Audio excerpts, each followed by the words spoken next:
How's it going, everybody? Welcome to Liberty Bowl. Today is Thursday, May 19th, 2022,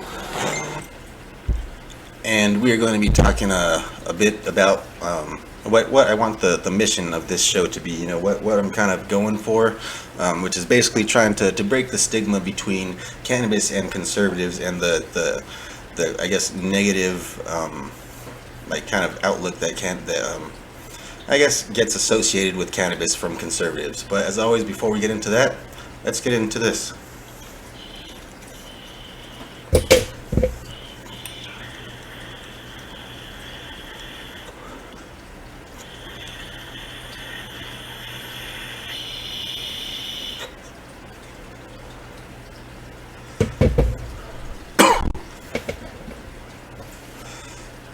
Some good shit.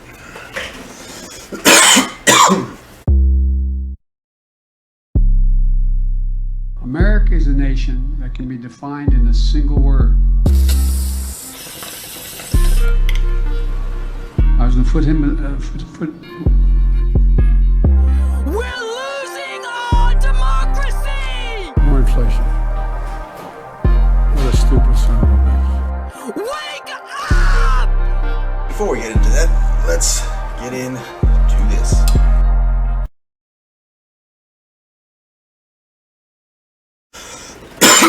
Okay, so as I mentioned, we're going to be trying to discuss a bit about what's the whole negative stigma that conservatives seem to put on fucking cannabis users. And so today we're going to start with a bit of a little article, and then I'll get into some of my thoughts on what I think the whole what's the deal basically. So let's get into this. In 1971, a group of high school students in San Rafael, California, planned to search for a cannabis crop that local legend alleged had been abandoned. Each day they convened at 4:20 p.m. to begin. Though they never found the crop, they unwittingly found an iconic date in global counterculture. In the 1990s, April 20th, 420, derived from their time, has become a day for cannabis enthusiasts to consume, celebrate, and advocate for the legalization of the substance. In recent years, their advocacy has been quite successful. Colorado's and Washington's voters approved referenda to legalize cannabis in 2012, the first states to do so, after which Alaska and Oregon followed. The effort to spread from the west across the country with 10 states legalization referenda being approved in 6 years. Currently, 18 states have legalized cannabis for recreational use, with 8 doing so since 2020. In doing so, they've paved the way for a new recreational cannabis industry, which has experienced explosive growth, according to a 2017 GQ article. By that year, the industry was worth $40 billion, and marijuana had become the second largest cash crop in the U.S. after corn. Support for legalization has crossed party lines. No longer are open cannabis advocates just hippies or young leftists. Per a recent Gallup poll, a full 2/3 of Americans support full legalization of the substance. Republicans, in conjunction, have undergone an evolution on the use of cannabis from moral condemnation to a libertarian position of passive acceptance, with half supporting legalization and fewer than half opposed. Reforms to cannabis laws have now sprung up in Republican-led states, with Montana passing and South Dakota debating measures to permit recreational use. While most states have enabled cannabis to be prescribed by a doctor, only in a minority of states is neither recreational nor medical marijuana legal. The significance of this support, especially among conservatives, should not be understated. Though the heyday of Reefer Madness, a 1936 film linking cannabis to hallucinations, rape, suicide, murder, which influenced popular perceptions about the drug, we all remember fucking Reefer Madness. Reefer Madness is the greatest fucking stoner movie of all time. Anyway. See. Influenced popular perception about the drug has long passed cannabis Cannabis remained a taboo substance in the 1970s, and through the Reagan Revolution, the Controlled Drugs and Substances Act (CSA) of 1970, signed by Richard Nixon, classified marijuana as a Schedule I drug, i.e., prohibiting both recreational and medical use, a status higher than cocaine and fentanyl. Reagan himself called marijuana probably the most dangerous drug in the United States today, and conservatives supported harsh criminal penalties for its use well into the 1990s. There was also a divide with conservatism on this question. However, even as conservatives sought to strengthen cannabis rules, the debate on the right was ongoing. William F. Buckley Jr., for instance, supported decriminalizing cannabis as far back as 1972. Since then, it seems the rest of the movement has come around to this position. More recently, former Attorney General Bill Barr, a Trump appointee, lamented the intolerable conflict between federal and state law on cannabis, hinting at reform. Presently, though, the biggest obstacle to cannabis advocates' main objective, federal legalization, comes from non-conservatives. Not from conservatives, but from the Biden administration. Despite promises on the campaign trail, it has refused to support any measure of reform. I mean, come on, he fucking promised he was going to cure cancer on the fucking campaign trail. You fucking kidding me? You really believe me? Anyway. This comes even as the Democratic-led House passed a bipartisan bill to do so this month. That Biden would do so is perplexing, even as his once vice president has endorsed it. And amid the growing consensus on the issue, as Representative Thomas Massie, Republican from Kentucky, said, "Just get the feds out of it." He's right. This 420 Biden should start to get out of the way. So, it's pretty cool article. This was from 420 2022 National Review. So, what are my thoughts on the whole stigma that conservatives seem to have toward cannabis?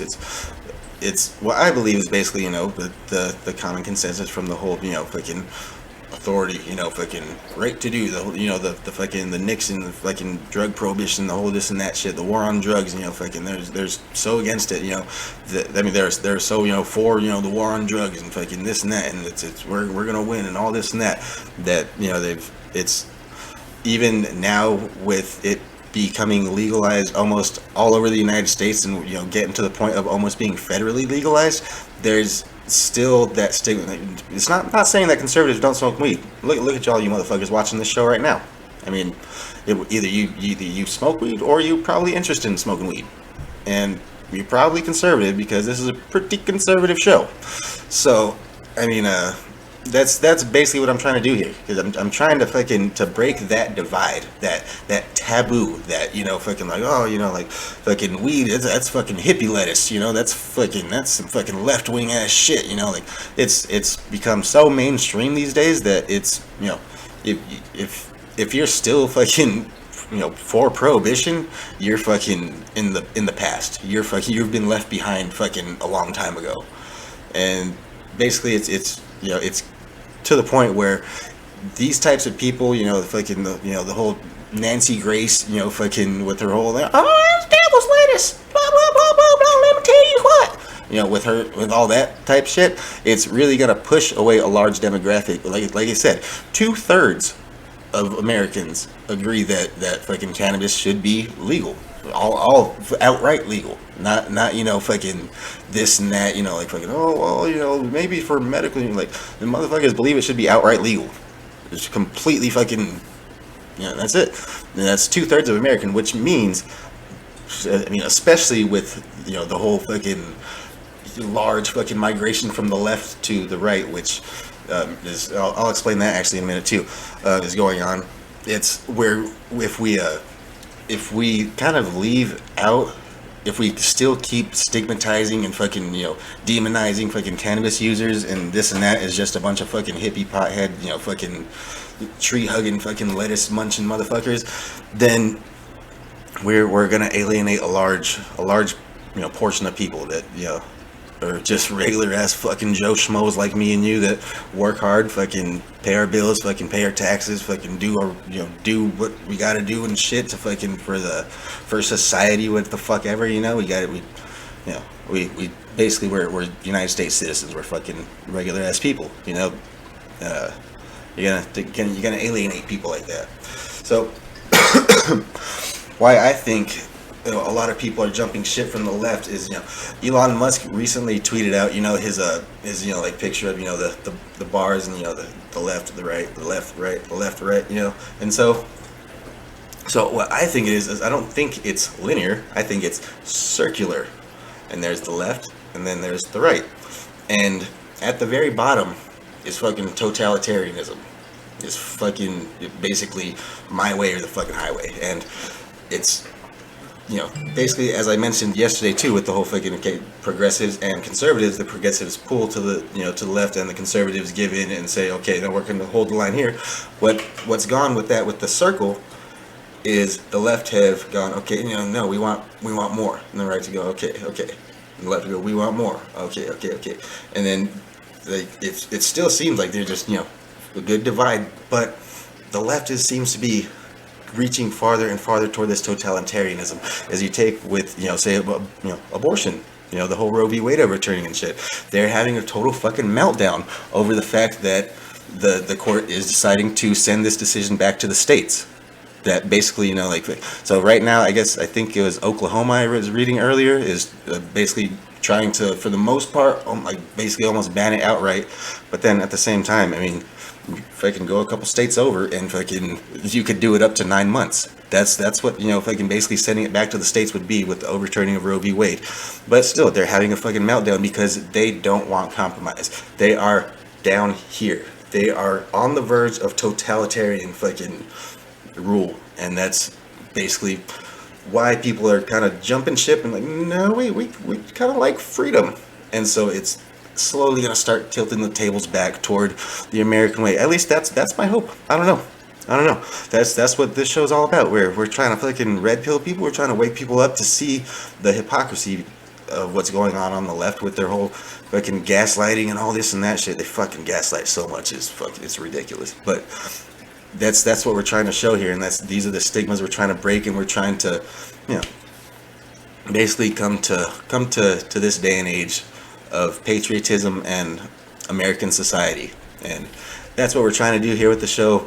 Coming soon, we're going to be doing interviews with cannabis entrepreneurs. We're going to be doing interviews with people on the street. We're going to be doing interviews with conservatives that have found relief in cannabis. We're going to be doing a lot of cool stuff here. So I mean, we're hopefully trying to get this going. So I mean, all of you people that are subscribing and this and that, and sharing and liking and commenting and stuff, we really appreciate it. It's can't thank you enough. Just trying to get the word out. Share this as much as you can.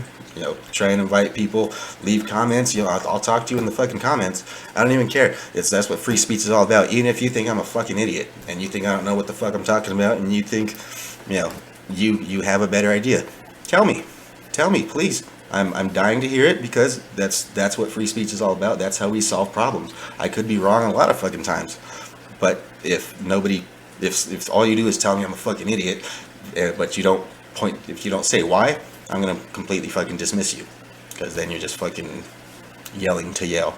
But anyways, you guys, I'm gonna go ahead and cut it off here. You guys have a good one. We'll see you next time. Keep on smoking.